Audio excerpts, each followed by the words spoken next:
Vandeham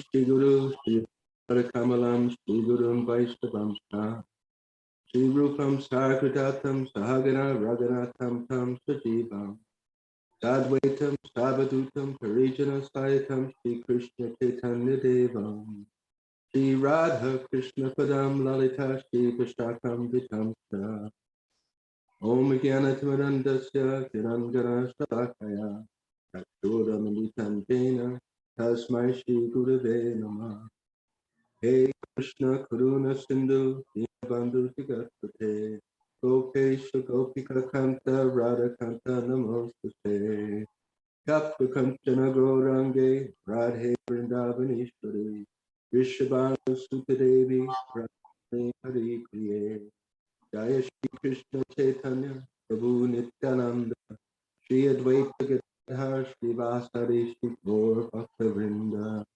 Hare Krishna, Krishna Krishna, Hare Hare, Hare Rama, Rama Rama, Hare Hare. Hare Krishna. Thank you, Prabhuji, for doing the Mangalacharan. Prabhuji, we are reading the Bhagavad Gita as it is, and we are on chapter 18. And the text for today is text 12, Prabhuji. Chapter 18 is called the Perfection of Renunciation. So it's a small text and small purport. We can, if possible, we can do two texts today, 12 and 13.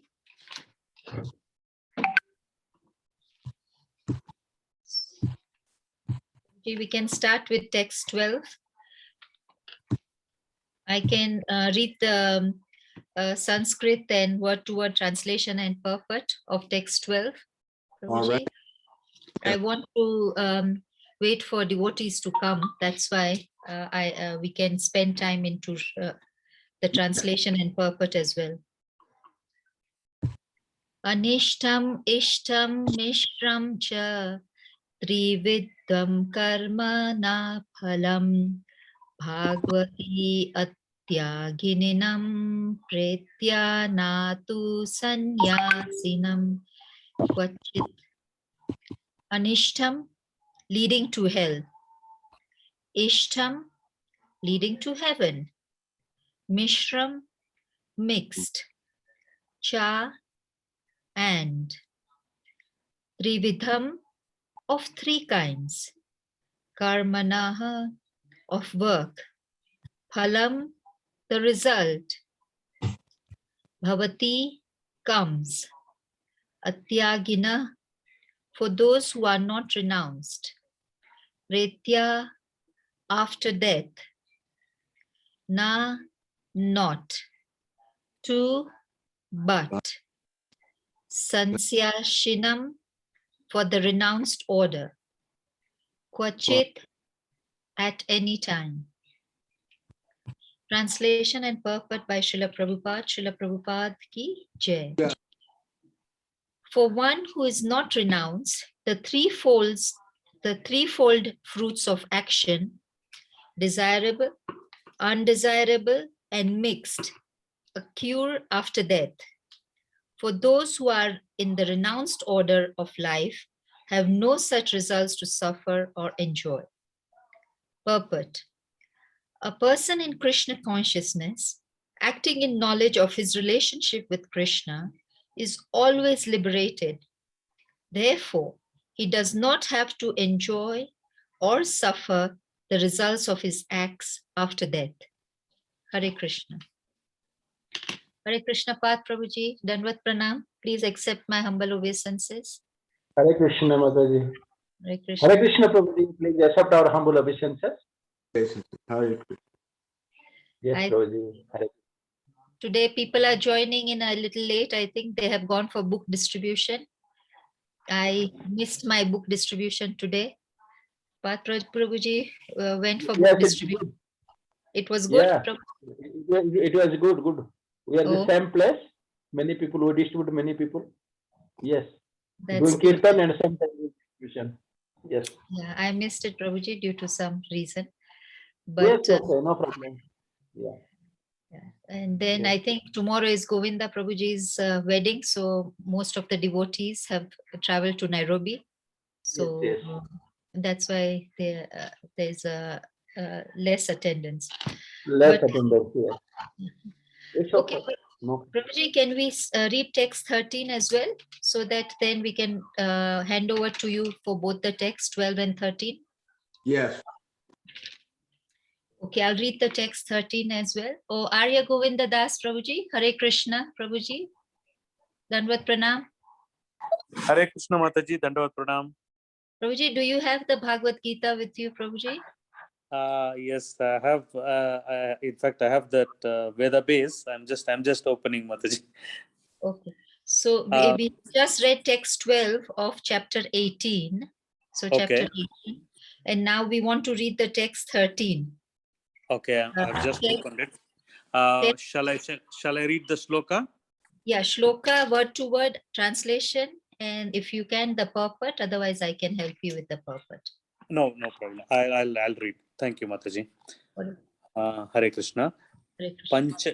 Panchaitani Mahabaho Karanani Nibodame Sankhe Kritante Proktani Siddhaye Sarva Karmanam Pancha 5 Etani Etani. these These. Mahabaho Mahabaho. O mighty armed one O mighty Oh, armed mighty one. armed one. Karanani Karanani. Karanani. causes Causes. Causes. Nibodha Nibodha. Nibodha. just understand Just Just understand. understand. may from me Me. May From me. from me. Sankhye Sankhya. Sankhya. in the Vedanta In the Vedanta. Vedanta. Kritante Kritante. Kritante. in the conclusion In the In the conclusion. conclusion. Proktani Proktani. Proktani. said Said. Siddhaye Siddhaye. for the perfection For the perfection. Sarva Sarva. of all Of all. Karmanam Karmana. activities. Activity. Activities. Translation and purport by His Divine Grace A.C. Bhaktivedanta Swami Prabhupada, Srila Prabhupada ki jai. Yes. O mighty armed Arjuna, according to the Vedanta, there are 5 causes for the accomplishment of all action. Now learn of these from me. Purport. A question may be raised that since any activity performed must have some reaction, how is it that the person in Krishna consciousness does not suffer or enjoy the reactions of work? The Lord is citing Vedanta philosophy to show how this is possible. He says that there are 5 causes for all activities, and for success in all activities, one should consider these 5 causes. Sankhya means the stock of knowledge, and Vedanta is the final stock of knowledge, accepted by all leading acharyas. Even Shankara accepts Vedanta Sutra as such. Therefore, such authority should be consulted. The ultimate control is invested in the super soul. As it is stated in the Bhagavad Gita, Sarvasya Chaham Hridisannivishta.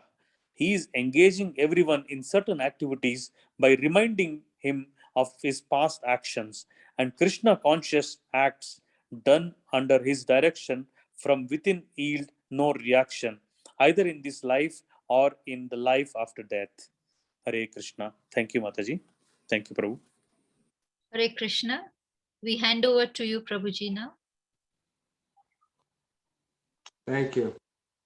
Nama Om Vishnu Padaya Krishna Prastaya Bhutare Srimati Bhaktivedanta Swami Iti Namane Namaste Saraswati Devi Gauravani Pracharine Nirvasesha Sunyavadi Hospita ISKCON Founder, BBT Founder, Chari, His Divine Grace, A.C. Bhaktivedanta Swami Srila Prabhupada Ki Jai. So this chapter 18 is entitled The Perfection of Renunciation. Earlier in Bhagavad Gita, we may remember in the 4th and 5th chapters. 4th chapter is transcendental knowledge, and the 5th chapter is action in Krishna consciousness. There's a discussion about action and non-action and renunciation. And from one perspective, the Bhagavad Gita is all about action. I know amongst those of Indian ethnicity, there is often a lot of focus upon duty, that I'm doing my duty. And Arjuna, as we remember, as a warrior, was faced with whether to take action against the Kurus or not. It was his duty. As Lord Krishna says, in the mode of goodness, one performs his duty simply because it ought to be done. It doesn't matter whether we like it or don't like it or feel like doing it or don't feeling. It's hot out, it's cold out. For someone who understands the importance of duty, all of that is, as far as possible, irrelevant. I must get the job done. So whether I feel like it or not. So that's the mode of goodness. But Arjuna, as we remember, it's one of the central focuses of Bhagavad Gita. He didn't want to fight. And he gave a number of reasons why. And Lord Krishna said these reasons, they're good reasons. So the Bhagavad Gita,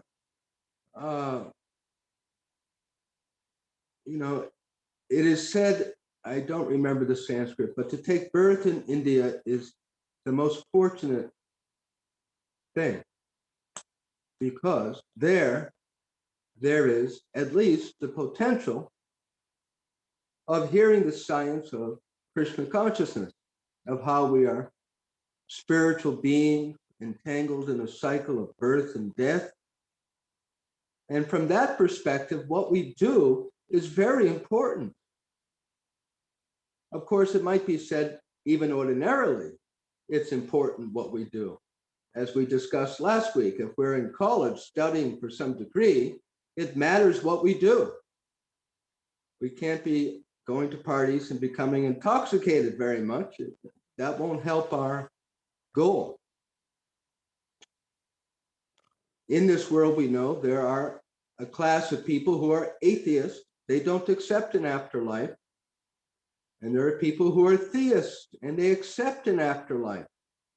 And for those people, theists, transcendentalists, spiritual people, it's very important what we do, because at the time of death, we're going to go to another place.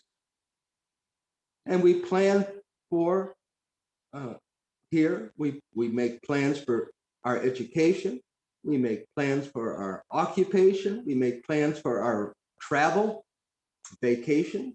We're always making plans for the future. And when the time of leaving this world comes, which it will, we should be prepared. And spiritual people, transcendentalists, they're careful about what they're doing. So Arjuna, he was very concerned.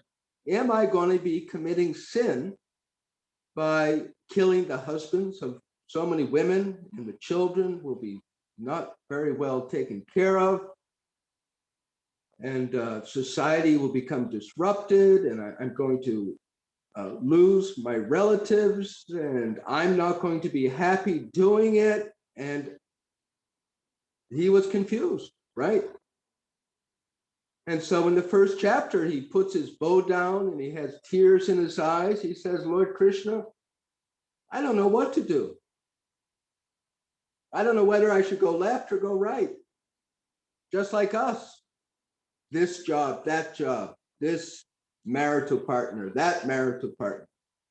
move here, move there. We also become bewildered. We have an argument with someone and the relationship becomes very disturbed. We don't know what to do. So Arjuna didn't know what to do. And so Bhagavad Gita has so much to do with action. And here in this Bhagavad Gita, not only action, because there are some, I know, Babas and Pandits in India who will tell us that Bhagavad Gita is all about duty. And there is a lot about duty, but the main point of Bhagavad Gita is bhakti. Because higher than duty is bhakti. And this is the point which is being made, beginning to be made in these two texts by Lord Krishna to Arjuna. That if you act for me, there will not be any reaction. You don't have to worry about it. You don't have to worry about whether it's good, whether it's bad. You don't have to worry about whether your relatives are happy. You don't have to worry about if your neighbor thinks you're doing your duty or not. It doesn't matter if your own mind doesn't think you're doing the right thing. If we are acting for Krishna, if we are acting to please Krishna, as guided by Lord Krishna himself in Bhagavad Gita, and as Srila Prabhupada points out at the end of the text 13, guided by Krishna within, and we'll get back to that because that's a funny topic, serious topic. But if we are acting for Krishna, as Lord Krishna tells Arjuna back in the 3rd chapter, Jagat Karmana Yatra, that work for Vishnu must be performed. And if you don't do your duty for the pleasure of Krishna, there will be reaction. So it's not just doing our duty, that I'm a son and it's my duty to take care of my father or mother. I'm a father, it's my duty to look after my family. These are all very good things. And of course, they must be done. But that is just one level of human life. And we know there are many people who will tell us that the most important thing is duty. You have to do your duty. And it is very important to bring us, I mean, why be so dutiful? Just like we see sometimes Indian boys, they're so locked into their families. They're deathly afraid of, my parents won't be happy if I move out or if I get this job, and almost as if they're in prison. Because sometimes that's misused. You know, God will not be happy if you don't do what I want. And the parents keep their children practically chained to them. So the important thing is whether I am acting for the pleasure of Krishna. Because who are we? We're not just humans. We're not just humans. We're spiritual beings, aham brahmasmi, right? This is the first teaching of Bhagavad Gita.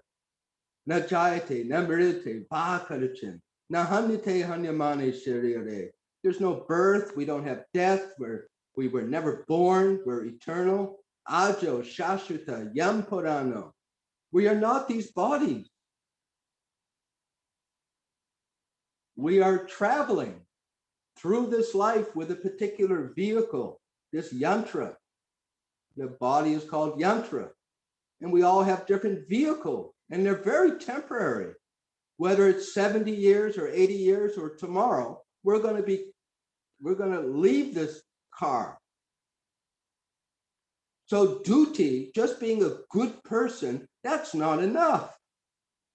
Yes, I should take care of my father out of duty because Krishna will be pleased with me, and I want to please Krishna. Yes, I must take care of my family to please Krishna. They are Krishna's parts and parcels. They are Krishna's children. I must take care of them to please Krishna. So this is the difference. We were talking last week about intent. intent? What is our motive? So Krishna is explaining to Arjuna here, we're hearing today, that the wanted mentality, the best activity, the liberating activity is to perform actions for the pleasure of Krishna, because that's who we are. In the 12th verse here, Srila Prabhupada writes that a person in Krishna consciousness acting in knowledge of his relationship with Krishna is always liberated. Liberated, moksha. We all have heard this word moksha. So what is moksha? So according to Srila Vyasadeva, according to the proper understanding of the Vedas, liberation means to be who we are, to be liberated from ignorance, to wake up from the Maya. When we are awake, we're liberated because we won't be controlled by ignorance. There's a verse in the Srimad Bhagavatam in the 10th canto, spoken by Lord Brahma in his prayers to Lord Krishna in the 14th chapter. And Lord Brahma says that for one who understands that he is not this body, and who understands that he is the eternal servant of Krishna, and acts like that, they're already liberated because they're being who they are. And when we leave this body in that consciousness, we'll go back to the eternal spiritual realm, Vaikuntha Dham, and continue in that consciousness. That is who we are. That is who everyone is. The neighbor a mile down the road, all the people in Mombasa and Nairobi, all the people in Kenya, everyone. We are all spiritual servants of Krishna. So I will go back to that thing about duty. That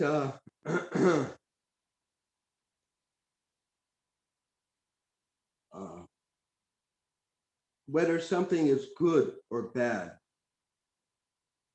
Just like Arjuna, he gave reasons why it wasn't good to fight, and they were good reasons.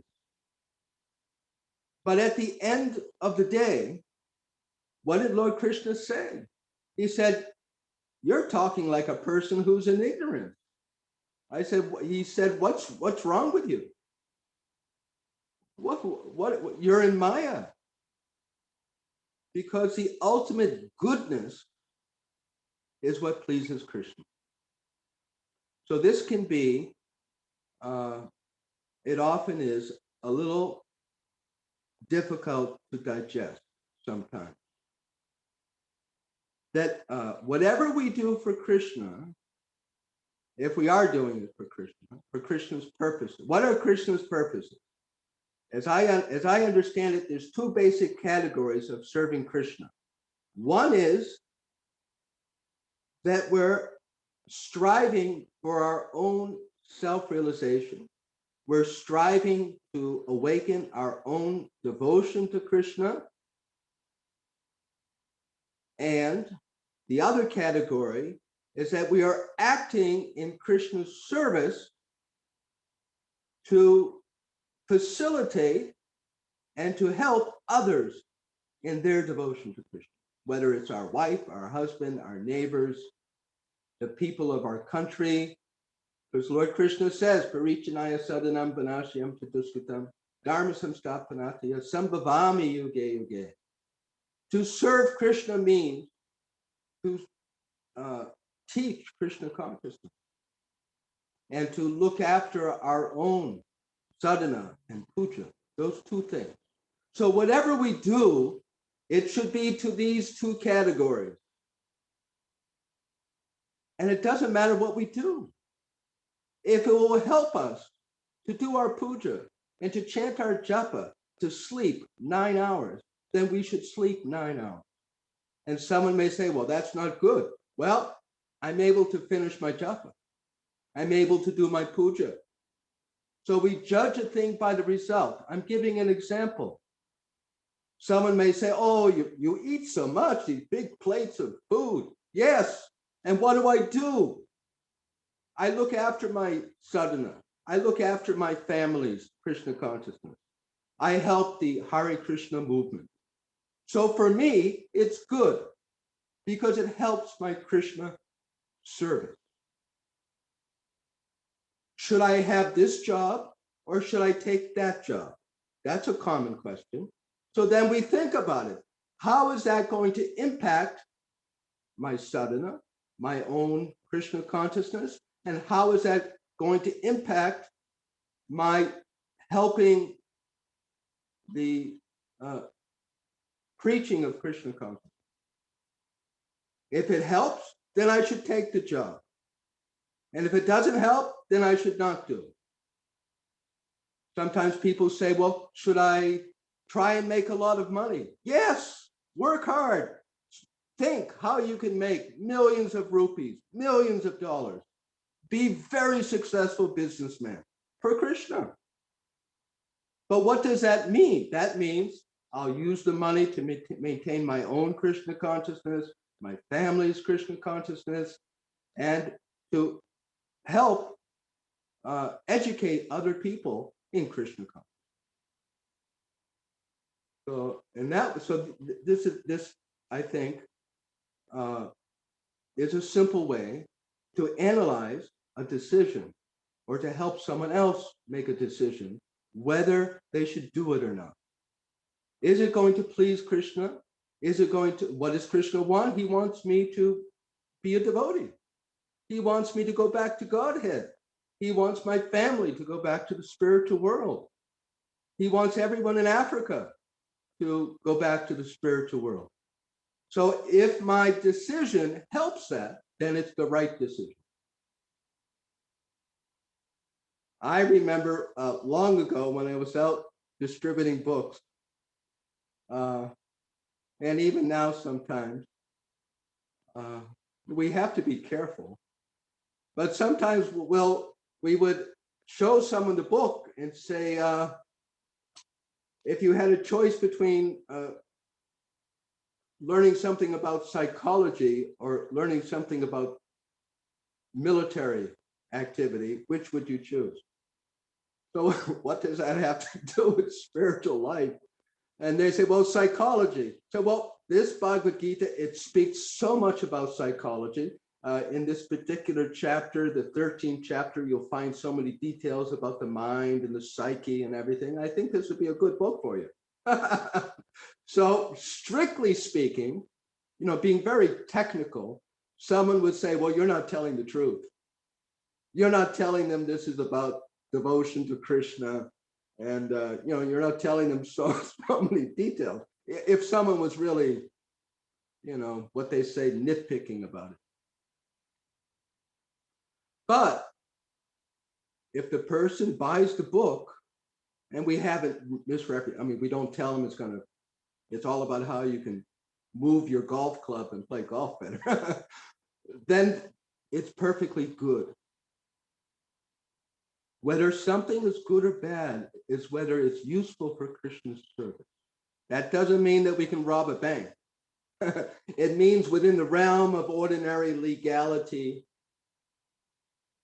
within the realm of the regulative principles, we can't think, well, I'm going to hunt antelope and I'm going to sell them and I'll do that for Krishna. No, no. But within those boundaries, what's good or bad is what pleases Krishna. So Lord Krishna is explaining this. For one who has not renounced the threefold fruits of action, desirable, undesirable, and mixed, they accrue after death. But those who are in the renounced order have no such result. So we're very fortunate. Srila Prabhupada mentioned in one lecture a few times that the impersonalists, or those who don't have a comprehensive, correct, accurate understanding of what spiritual life is, they can't live because they're thinking the whole world is Maya and I don't want to eat very much. I don't want to have money, and I don't do this, and I don't do that, and I'm practically a dead person, which isn't true to our actual identity. But the Vaishnava, the devotee of Krishna, is able to use everything, all of our feelings, all of our abilities, all of our talents, all of our energy.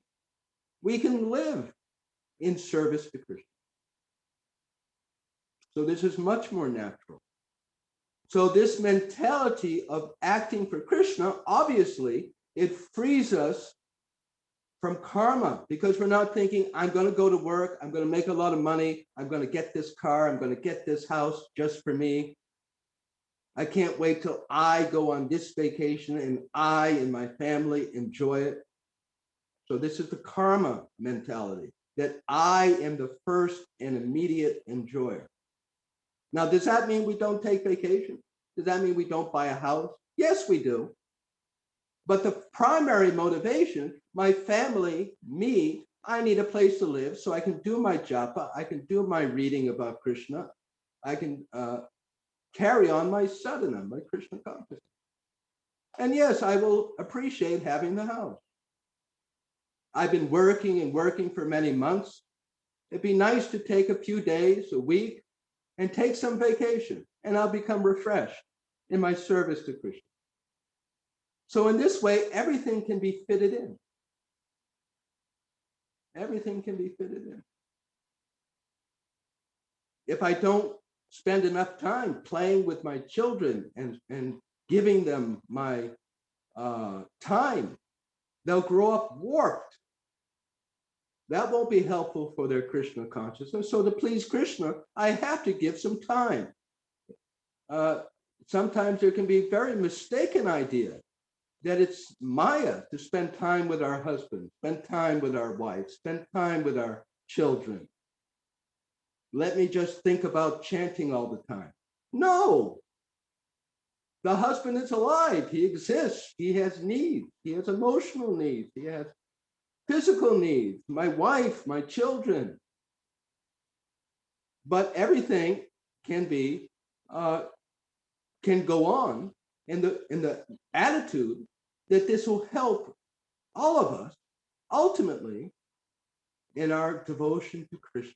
If my wife is peaceful because I'm giving her enough of my time and enough of my attention, if my children are my friends because I play with them and do things with them, that will be helpful for my wife's Krishna consciousness, for my children's, and that's my service to Krishna right now, if I'm married. So this is called personalism. And yes, we may, whoever we are, man, woman, whatever, whoever we may be, we may think, oh, I wish I could, wouldn't it be nice to just chant on the bank of the Jamuna River in Vrindavan 20 hours a day? Wouldn't that be the best, perfect thing? Maybe so, if we could do that. But if we are married, then we must do our duty in devotion to Krishna. Or if we are a student, like people, young men ask me, oh, I'm going to school, I just want to join the Hare Krishna temple. Well, you know, that might be a good choice. But on the other hand, going to school is not necessarily Maya if you have the right perspective. Look at it that my going to school and getting a job and all of that, ultimately, in the end, it's to serve Krishna. And so right now, my going to school is service to Krishna. From that point of view, it's not Maya necessarily. It's Maya because I'm thinking it's Maya. You see? Now, someone may say, well, you know, if you were more advanced, you could just join the temple and not get married and, you know, avoid all of that. That's true. But if I'm not actually, that's not for me, then I have to do what is for me, not someone else, and not feel bad about it either. So I'll stop here. Do you have some discussion or comments? It's a very deep subject. It's simple, actually, but it's one of the most profound questions of philosophy, is how to act.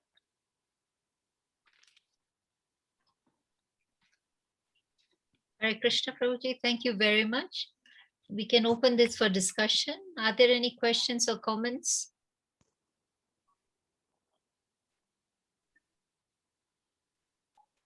Hare Krishna Prabhuji. Yeah, I had a question, because I'm a basically a horticulturist who grows flowers, and work in a company which grows flowers and exports. So obviously, when we are doing that, we have to give a pest-free flower to the customers. So we engage in spraying, spraying against the insects. So we are basically killing the insects by applying. I mean, many of the agricultural practices also now basically kill the insects. So that's part of that's part of my job, what I chose to do. But after coming to Krishna consciousness, so I have that feeling that, okay, this is not good for me, but I still have to do as a duty. But so how I can purify my work? Well, later in the 18th chapter, a couple of things come to mind. Later in the 18th chapter, Lord Krishna explains that every activity is covered with a fault. When each of us stand up and go outside, we'll be walking and killing insects with every step. When we turn on the oven, we often kill. So all of us are always, unfortunately, involved in unintended violence. So that's why in the 3rd chapter and elsewhere in Bhagavad Gita, Lord Krishna makes his point that if you are acting overall for me, just like, what is a simple example? A soldier on the battlefield, they have to kill the other soldiers. Yes. Doing it under the direction of the government. So there's no, but if they come home, kill someone, they'll go to jail or be executed, right? Correct. What makes the difference is the fact that it's authorized. So therefore, this is very important. This is a not complicated, but very important principle, which is explained in different places of the Bhagavad Gita, the 4th chapter and the 5th chapter, and again in this 18th chapter. We have to perform yajna. We have to perform the religious practice to us, which will neutralize our unintended or unavoidable. So especially, and then the second point is that if we are using the result, if we are taking the result of growing the flowers and we are using it for those 2 categories, personal sadhana and also contributing to preaching. In other words, the results are going to, of course, I keep something that I need to live, but the focus, I'm going to work at the flower factory, because I want to make money to give to the preaching and to maintain my Krishna. So therefore, your intent is to do it for Krishna. And if in the course of doing that, there's some unavoidable sin, it is excused. At the same time, we should want to do as innocent kind of work as possible. When in the late 1990s, I was hired by a large computer company. So I was doing software and hardware troubleshooting, and I was going in and out of businesses. Sometimes I would go into McDonald's. I would go into pure meat slaughtering businesses. And I was very disturbed. So I had this conversation with an older devotee, and he pointed out just what I said about there's always going to be some imperfection, you know. I mean, what if you have a business and you pay people and they go and buy cow to eat? And there's always something. So therefore we do jagya, we chant Hare Krishna and kirtan, and we dedicate. So the thing is, if we are involved in something and we're not, you know, giving as much as we can to Krishna, there will be some reaction, especially if we're not chanting. You know, I mean, we know that we should not chant deliberately to commit sin, but it is not wrong to know that Krishna is so kind that if I do my daily chanting, my minor unavoidable sins will be excused. That's, I mean, to know that, it's true. It's true. They'll be excused. Sometimes people are, you know, like me. So I prayed within my heart that I understand this, but I really don't. I was fixing the computers that ran the whole McDonald's. And, you know, I didn't like that. And after a short while, I got some other occupation, different style. So how's that? Arya? Yes, yes. Thank you, Prabhu. Thank you for your insight into that. I mean, it's very, very helpful to me. Thank you. Yeah. Hare Krishna, Prabhuji. So even on the same lines, I also had this dilemma. So in the morning, I pluck flowers, just 2 small flowers and 2 tulsi to offer it to Krishna. So I usually put it in a bowl and wash them. And sometimes I see that there are insects, and I have drowned them. So I was also in that dilemma. Am I doing the right thing? But if I offer it without washing, then the insect will go there and it's not right and everything. So But we do our best. We do our best. Krishna sees our intent. You know, he knows if we're just being cruel, I don't care about these insects, they're insignificant. Or if we're being considerate, that, well, let me try and brush them out and I'll chant Hare Krishna when I wash them out. They'll get a human birth. So that's good. okay, Prabhuji, Sandhya Mataji has a question. Sandhya, kindly unmute and ask your question. Hare Krishna, Prabhuji, and Hare Krishna, all devotees. Prabhuji, it's about karma. So, say suppose we set out to achieve something, and we say find some 1,001 hurdles in the way.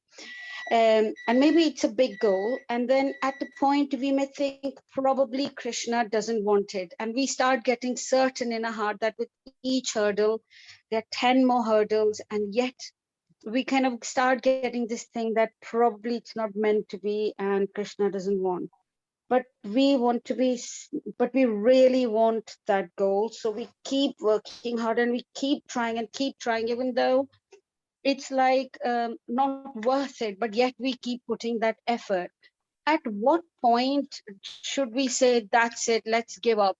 Probably Krishna doesn't want. And probably, how should we know whether Krishna is telling us to work harder at it or Krishna is willing it not to happen? How, basically, that's my question, Prabhuji. Hare Krishna. Yeah, that's a very good question. And, you know, I think from a broader perspective, this exactly connects to what we're talking about. Is it favorable for my personal development in Krishna consciousness? Is it favorable for my assisting the local temple and ISKCON and my spiritual master, or is it not?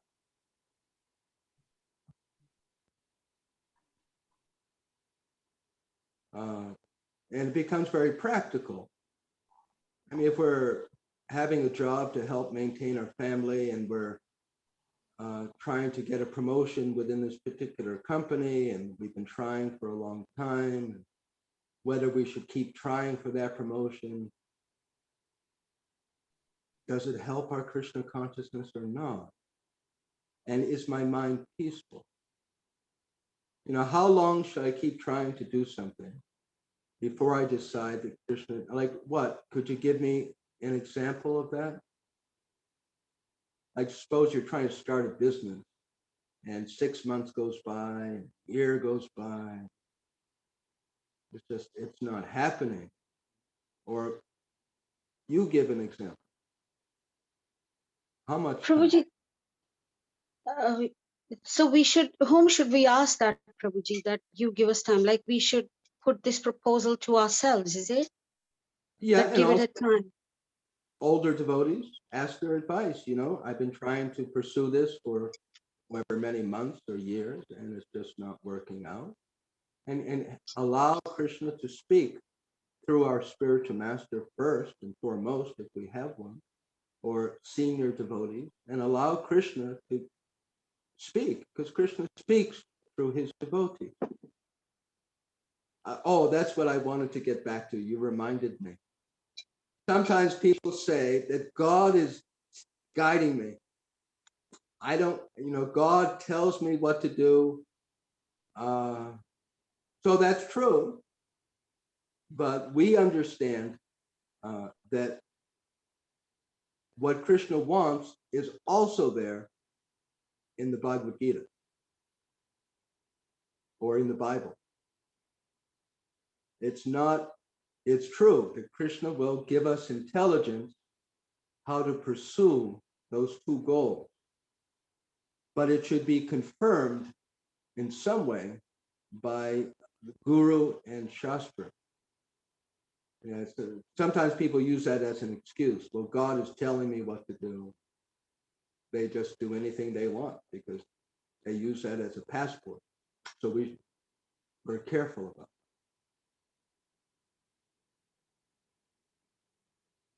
So is that all right, Sandhya? Or we take Yes, advice, Prabhuji. we consult. Yeah, Prabhuji. I mean, it was, can I give an example, Prabhuji, why this thought has come in my head and why I was in a dilemma in the last 2 weeks?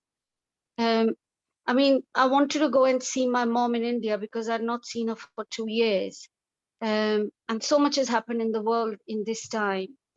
So when I tried to book a ticket, it was £5,000 for me and my daughter. And I just thought that is impossible. But somewhere in my heart, it said, can't you try and get some money to kind of go and visit mom? How big is money and thing that you're putting, But then I decided I gave up. But my other sister helped me find a ticket, which was much cheaper, so half the amount. So I booked it. But then first I started thinking Krishna just doesn't want it. So after a lot of grief, I cried and I prayed to Radha. I said, Radha, Krishna is not listening to me. You do something. And I even went down to be so mean to say, I want my mom more than I want Krishna, like that. I mean, I was really bad because I really miss my mom. My dad had died, but COVID came and all this rubbish happened. So I even went out to say like this to Radha that I really want my mom. So anyway, so I got the ticket. But then came the visa problem. Then came because England and India have had a fight, so you can't apply electronically. So that was another hurdle. Collect paperwork in the last minute. And then there was PCR test. And then there was no flights from Birmingham. We have to go from Heathrow. So one after the other, and I've never faced so many hurdles. If it was just a PCR, I could have understood. But everything, and for everything for the last 2 weeks, I'm literally more than bhakti. I'm begging Krishna or Radha that this has happened, and I'm crying and I'm trying. And every time I think Krishna just doesn't want it, does not want it. But then I'll go to Radha and say, Radha, Krishna is not listening to me. Prabhuji, and I didn't know when to give up, but I just could not give up. So that's when I was thinking, how should I really know? And then I thought maybe Krishna is willing me on to work harder at it and not give up. And I didn't know when does this stop. I mean, my mom used to also not pray to Lord Krishna. And during COVID, we started chanting together. And so I did have a hope that, we'll go and chant together. I mean, that was the only thing that I could, that I thought I would do as for Krishna in this. Yeah.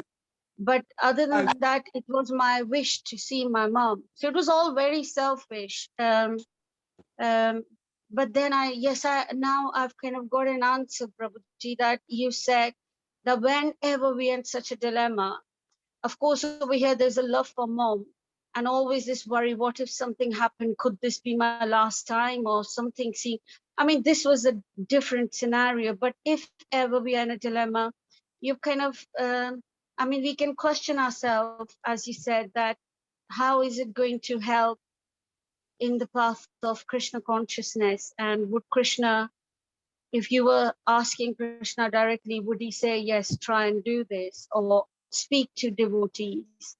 Yeah. Yeah, Prabhuji. Yeah, they might say, well, just like we say Krishna wants or doesn't want. Another perspective is that that his plan may be, that's the same way, it's not right now. There are instances of this in the Srimad Bhagavatam. There's one famous one is Bali Maharaj was fighting against the demons, and the demons had the blessings of Shukracharya, who's a Brahmin. Anyways, the demons were very, very powerful, and Bali Maharaj understood that this isn't the time we're going to win, and it would be not a good idea to have all of my soldiers killed. And so, he put some effort, but then he realized, like he could tell, you can kind of understand that, well, there's visa issues in the world and virus issues. And so you can kind of just understand this is not going to go very easily. And so he told his soldiers, let's go home.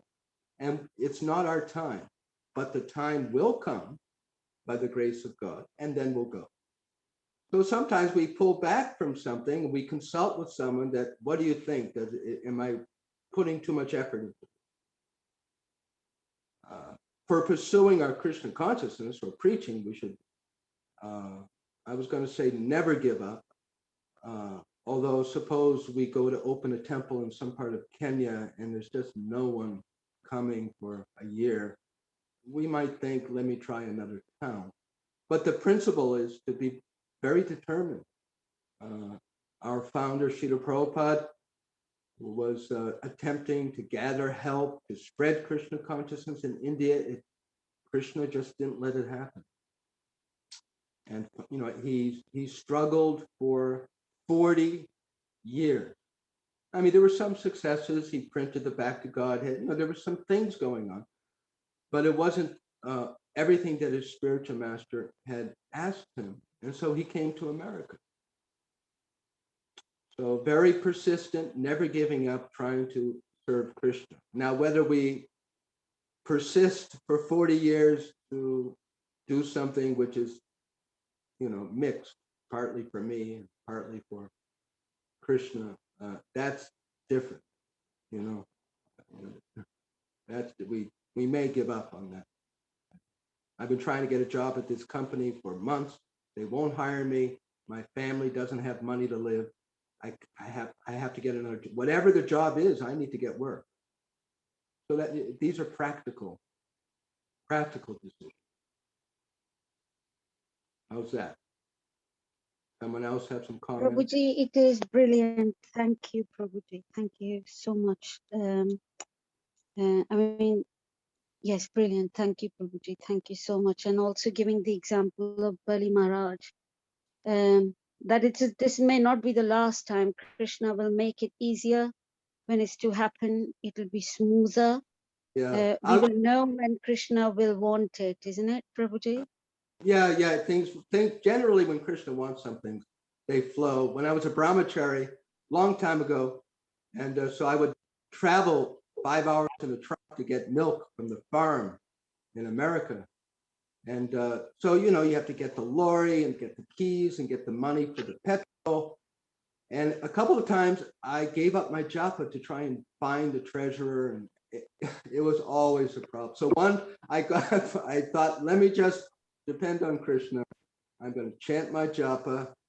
But it actually happened. The person who had the lorry keys came up to me and said, I think you're traveling, and he handed it to me. So I thought Krishna gave me a sign that if I lean towards just focusing on him, he will help things to go better. I should not give up my Krishna consciousness. That's the thing. I'm not going to give up my Krishna consciousness to work 18 hours to have a big business. I'm not going to get too upset about something that's not happening, and then I'm not chanting, I'm not doing my deity puja. You see? That's okay. So that's a simple way to guide ourselves. Thank you, Prabhuji. Thank you very much. Hari Guru. Thank you, Prabhuji, for reminding that when things don't work, instead of taking shelter and instead of praying more, we tend to go the other way around and say, I don't feel like chanting today. I'm upset. This is not happening, and it's not happening this way or that way. And that is our downfall. So thank you for reminding us that, Prabhuji, that when things don't happen, I mean, it's so simple. That's the normal thing. If things don't happen, you go to your parents that this is not happening. So you go to Krishna. But we are so contaminated, we don't think like that anymore. And we say, he's not going to do anything. I'm not going to do anything. So where people are. Yeah. We live in this material world and we are in contamination. So okay, and we are almost running out of time. And if it is any consolation to Sandhya Mataji, my story is similar to yours. I've been trying to go to India to see my parents who are very sick since 2 years. I'm finally going now, but the journey hasn't been easy for me as well. So I'm not. So when the time comes, it'll come. Hare Thank Krishna. you. Yeah, thank you very much. I'll hand over to Path Prabhuji. Prabhuji, over to you. Hare Krishna, Prabhuji. Thank you very much for a nice class. Also wonderful explanation. Also very nice answer of these questions. We are so grateful, Prabhuji. Really, one thing is that, like in telling, when we are not pray to God or not come to the surrender, when we are in the pleasure mood, we have everything. And when we are difficulty, we are come to the Krishna to taking shelter. But it is telling, if we are coming to the pleasure time also, when we are everything is there, everything is going well, then there is no question of suffering, because Krishna sees that one. But it is not bad. We are coming on the difficult time, because it is told in Bhagavad Gita, Chaturvidha Bhajanteman, Jana Sukrutina Arjuna, Artho Jigyasu Artharthi Jnanita Bharatarsha. Artha, who is in trouble, he also come, but he is a very good fortune. He is a fortunate soul. It's not any bad in if we are not go to Krishna, to whom we go? He is the only Supreme Father. At least we are not going other demigods, other things. At least we are going to the Krishna. That is also a good fortune. We are devotee. We are not in the ordinary platform. So thank you, Prabhuji. It's just my little comment on this. And thank you very much, Prabhuji. Your nice and deeply explanation about this question and about this talks. It's very good. Like you are telling, I think it is very hard to understand. And slowly you can be able to understand the proper philosophy and how we supposed to be renouncing for everything and how to come to this surrender. It is not very easy. Talking and applying in our daily life is very, very difficult. Thank you very much. Also, I thanks all the devotee in this platform. I request all the devotee, please unmute yourself and chant Hare Krishna mantra for a glorification of His grace. Dina Sharana Prabhuji, please join. Hare Krishna, Hare Krishna, Krishna Krishna, Hare Hare, Hare Rama, Hare Rama, Hare Rama, Rama Rama, Hare Hare Rama, Hare. Hare Hare. वंशकल्पतरुर्भ्यश्च कृपा सिन्धुभ्येव च कृपासिन्धुभ्येव च पतितानां पतितानां पावनेभ्यो पावनेभ्यो वैष्णवेभ्यो वैष्णवेभ्यो नमो नमो नमः। नमो नमः। प्रभुपाद जय His Grace Dina Sharana Das BG जय जय It's going to deep. Jai. Jai. जय We Hare Krishna. Hare Krishna. Hare Krishna